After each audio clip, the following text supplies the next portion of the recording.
هی توفم کسی بچه خیلی خوش اومد به این ویدیو دیگه با گنده ترین یوتیوبر دنیا. ویدیو امروز راجع به کدومو ترجیح میدی؟ یه سری سوالات چالشی رو با هم گذاشتیم داخل یوتیوب پیدا کردم و اجازهشم 100% از این صاحب چنل میگیرم. پس فکر نکن بدون اجازه گذاشتم و چون من کسی نه که واسه از این ویدیو گلچین کنه چون من بدبخت بیچارم و بدون معطلی بریم سراغ ویدیو. چرا سلام اینجوری کردم؟ فقط قبلش که بریم سراغ ویدیو حتما ویدیو رو لایک کنید و چنل رو سابسکرایب کنید و عشق مرید و بریم سراغ ویدیو. و خانواده یا دوستان؟ خب زده خانواده یا دوستان؟ خیلی بسیار سوال ساده یه 100% خانواده. کیه که بگه دوست؟ در هنر استعداد داشته باشه یا در ورزش؟ چه اینجوری صحبت میکنه؟ در هنرمند داشته باشه. خب داشت میگفت هنرمند دوست داری باشی یا که فوتبالیست باشی. من به نظرم چه اینجور کنم دستم، من به نظرم همین هنرمند بودن خیلی بهتر. من علاقه زیادی فوتبال ندارم بچه‌ها. اینو اگر رفیقم بود 100% تو فوتبال. من همه رفیقام فوتبالی ام ولی من فوتبالی نیستم بچه‌ها. پس این سوالم ایزی. بریم سراغ سوال بعدی. زندگی در جنگل یا زندگی در ساحل؟ ببین زندگی در جنگل یا زندگی در ساحل به نظرم جفتش خفنه. خب جفتش به نوبه خودش خفنه و زندگی در جنگلی چی دیگه است ولی زندگی در ساحل چی دیگه است. مثلا جنگل یعنی چی؟ یعنی از ممکنه مثلا چه میدونم خرس پرس بیاد بخورت یا چی. اینم کاش میگفتی تای ویدیو ولی شاید باورتون نشه ولی من میگم جنگل. من جنگل رو بیشتر دوست دارم. هرگز نتونی فست فود بخوری یا هرگز نوشیدنی گازدار نخوری؟ من ترجیح میدم هیچ وقت فست فود نخورم. نه بچه شوخی میکنم و خیلی لهجه گوگل ترنزلیت خفنه. گوگل ترنزلیت که نیست همون تبدیل کردن متن به گفتار ولی من همین الانشم نوشابه گازدار و کلا اصلا چیز گازدار نمیخورم. یه چند ماهی 4-5 ماهی هست که اصلا لب به این چیزا نزدم. حالا جونم مت نه جدی 4-5 ماه لب به چیزا نزدم و ترجیح میدم که چیزای گازدار نخورم هرچند که فست فود ضررش بیشتره تا این چیزا. یا شاید اون نمیدونم ولی خب به نظر من فست فود نمیشه ازش گذشت. پس 100% نوشابه و چیز گازدار نمیخورم. کشتی تفریحی یا هواپیمای شخصی؟ هواپیما شخصیت جو. هواپیما شخصی خیلی بهتره. بدون معطلی سراغ سوال بعدی و این سوالم ایزی. سگ یا گربه؟ سگ یا گربه؟ این سال یک کوچولو سخت شد. خب من اگه بخوام ببینم لحظه دوست داشتن گربه بیشتر دوستم ولی خب مثلا بخوای مثلا کدومشون نگهداری واسه خونه و اینا من از بین اینا رفیقامو انتخاب میکنم. نه ببخشید بین اینا 100% سگ رو انتخاب میکنم. داشتن یک آشپز شخصی یا یک خدمتکار؟ آشپزی خوبه هرچند من آشپزیم اصلا خوب نیست یعنی به طور فجیحی داغونه ولی دوست دارم آشپزی کنم که یاد بگیرم. پس آشپز نمیخوام چون دوستم دست‌پخته خودم یا حتی مادرم رو بخورم.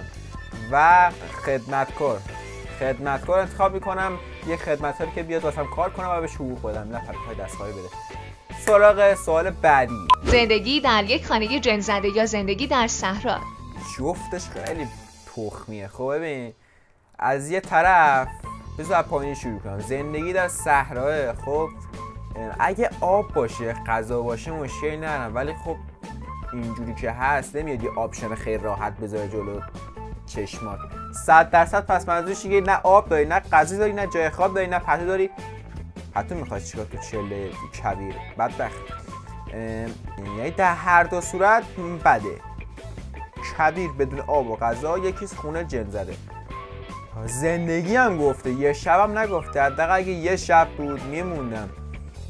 شاید به عقیده من شک کنید ولی من ترجیح میدم که تو خونه جن زده از ترس و سکته بمیرم تا اینکه از بی آب و غذایی بمیرم. ولی اگه آب و غذا اصلا شاید هم تو اون خونه جن زده در این یخچال باز کنی حداقل این غذا یا آب گیرنده پیدا کنی ولی تو اون کبیر هیچ جوره ممکن نیست پیدا کنی مگه که خودت بشاشی یه آبی دستگیرت بشه. من 100% بالای انتخاب میکنم. به من شک نکنید بچه‌ها من شاید کسخلم. در قطار گیر بیفتید یا در اتوبوس؟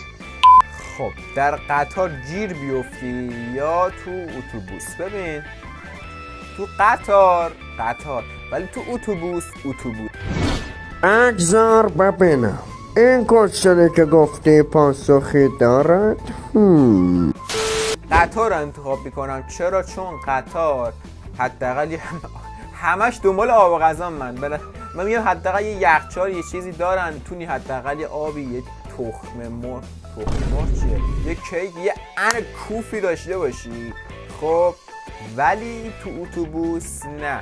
و اینم بگم مردمای زیادی هم، یعنی اگه من گیر بیفتم پس بینم که ایول فقط من گیر نیفتادم، افراد زیادی در داخل این قطار هستن که گیر افتادن، پس من تنها نیستم، پس قطار انتخاب میکنم. در یک جزیره تنها باشید یا با کسی که بی‌وقفه صحبت میکنه باشید؟ در جزیره زندگی کنم. مگه مریضم با کسی که بی‌وقفه؟ اصلا نمیشه. طرف باید یه حداقل یه مکسی کنه، یه بزرگ قورت بده، این گلوم این کوچولو از خشکی در اصلا امکان نداره. من یه جا وای میسم، توی جمعی وای میسم که طرف زر میزنه، اصلا نمیتونم 30 ثانیه پشت سر هم زر میزنه، من دیگه نمیکشم، همون میکنم دهنش. خیلی سرتون شلوغ باشه یا حوصله‌تون سر بره؟ ببین نه خیلی سرم شلوغ باشه نه خیلی حوصله‌ام سر بره. واقعا نمیدونم چی انتخاب باید بکنم، ولی ترجیح میدم سرم شلوغ باشه. خب ولی خب منظورش از سر شلوغ نیست مثلا 24 ساعت حالا نتونی بخوابی غذا بخوری، ولی ترجیح سرم شلوغ باشه که هر جا میرفتم میگم که سرم شلوغه. چیلیس به نوبه خودش خیلی خفنه. خب شاید اون 1% لژندو میشناسن این 2 نفر کیه، وگرنه عمرن اگه بشناسی. چیلیس تو سن خودش خیلی خفنه. من سلطان رونی کولمن انتخاب میکنم. استروید خالص، ببخشید البته خب استروید دیگه چیکار کنم دیگه. پس من سلطان آقای رونی کولمن، نه آقای احمدی انتخاب میکنم. بچه‌ها من 100% آقای احمدی انتخاب میکنم. کسایی که نمیدونن آقای احمدی چیه حتما زیر واسم کامنت بذارن. نمیدونم چه ربطی داره ولی خب حتما برام کامنت بذارید چون من دوست دارم. عشقای منید، پیس. فکر ویدیو تموم شده؟ نه ویدیو تموم نشده. اسب سواری یا رانندگی؟ 100% رانندگی بدون شک و ایزی.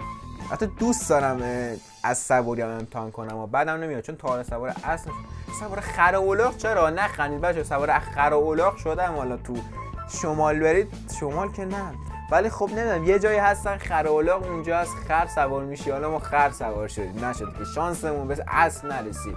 هرگز تشنه نشی یا هرگز گرسنه نشی؟ هرگز تشنه نشم چون غذا رو نمیشه ازش گذشت. پس اگه قراره هیچ وقت تشنم نشه پس 100% با آبم احتیاجی پیدا نمی‌کنم. پس هیچ وقت 100% آبی رو انتخاب می‌کنم. هرگز حموم نری یا هرگز مسواک نزنی؟ قشنگ 2 تا چیزو گفتی بدون اونا نمیشه زندگی کرد. خب من در هفته 3 تا 4 بار میرم حموم، به خاطر حالا باشگاه میرم هم مدرسه، نمیشه حموم نره. مسواک هم نمیشه نزد، اصلا امکان نداره مسواک نشه زد. پس من نمیدونم کدوم انتخاب کنم. بعد دعوی چل میکنم. حموم نری بوی لاشه سگ میدی، مسواک نزنی دهنت بوی لاشه سگ میده. پس نتیجه میبریم که من این یارو انتخاب میکنم. هادی چوپان یا آرنولد؟ بنازم اصلا ببین عاشق سوالم بابا، چرا همشو از این سوالا نذاشتی؟ چرا رفتی تو فرقه جن و پن و جفتشون اسطوره‌اند در نوبه خودشون. من کی باشم که بخوام راجع به بدنسازی حرف بزنم؟ بچه من کلا 60 کیلو ام بچه، راجع به 60 کیلو هم نرسیدم. من کیم که بخوام راجع به بدنسازی نظر بدم؟ ولی خب نظر رو میدم. آخ چی رفت کونم چرا؟ من 100% هادی چوپان انتخاب میکنم. نپرسید چرا، چون چه چسبیده برا. سوال بعدی، همیشه 1 ساعت زودتر برسی یا همیشه دیر برسی؟ من ترجیح میدم که 1 ساعت زودتر برسم و اون 1 ساعت رو میرم حالا واسه خودم یه چی میگیرم میخورم، یکی میرم چه میدونم دختر بازی. ترجیح میدم 1 ساعت زودتر برسم. سوال بعدی، ماشین های رونالدو یا ماشین های مسی؟ من حتی نه ماشین رونالدو دیدم چیه نه ماشین مسی رو دیدم، ولی مسی. 400,000 دلار گیرت بیاد و 200,000 تاش رو بدی به فقرا یا 300,000 دلار فقط برای خودت؟ 100% اولی 400,000 دلار میگیرم و 200 $200,000 رو میدم به فرقه نیازمندان. بچه‌ها مرسی که تا انتهای ویدیو رو دید، عشقای منید.